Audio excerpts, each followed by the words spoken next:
Hey guys, I have been here before as a guest speaker, and there's maybe some new members, but I am the administrator of the Esther Foundation, and my lovely wife here is here as well, and she's the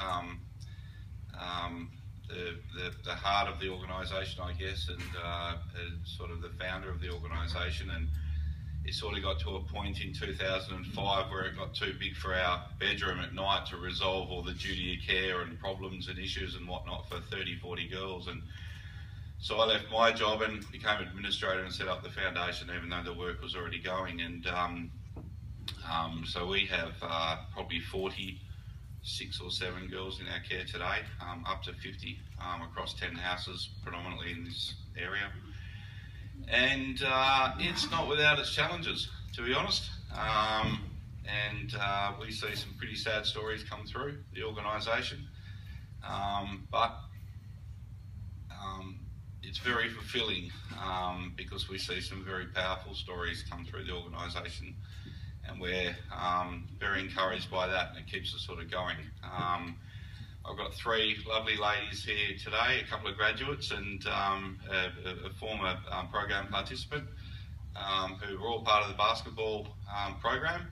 And my eyes welled up a little bit as well, because I know that Ian has just been so committed for so long.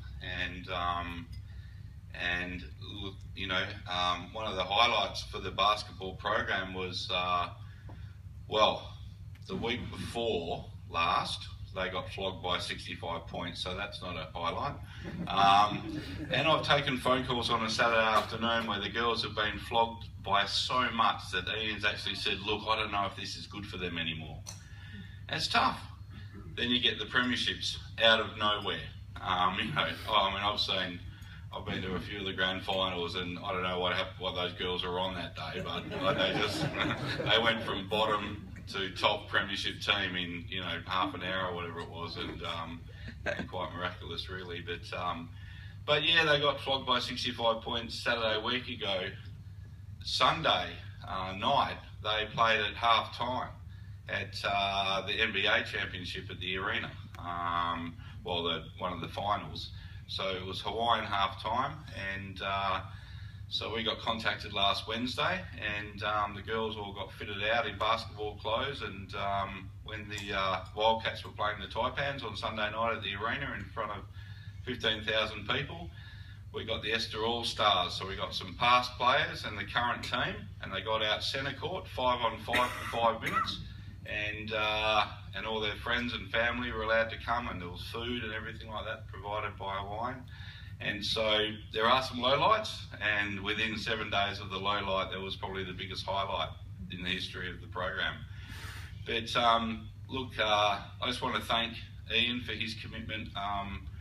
The important thing for the girls is the fact that we have male role models around these 50 young women that don't walk out on them, that are full of integrity, that are committed, that are passionate, that are genuine about the young women's welfare.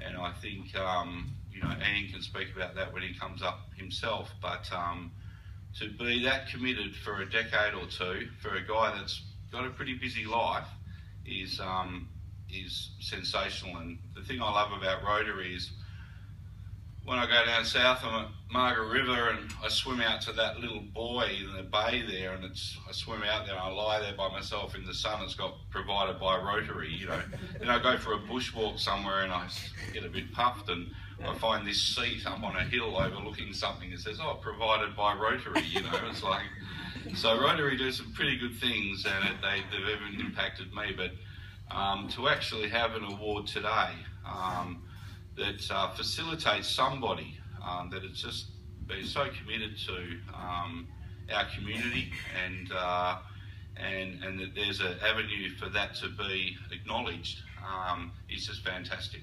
And just to hear the story that Rick, I've watched it, but spelt out today about Ian's involvement in our organisation has just been fantastic, and the fact that Ian didn't know when he came today that this whole morning's for him, and that's just must be very encouraging for him.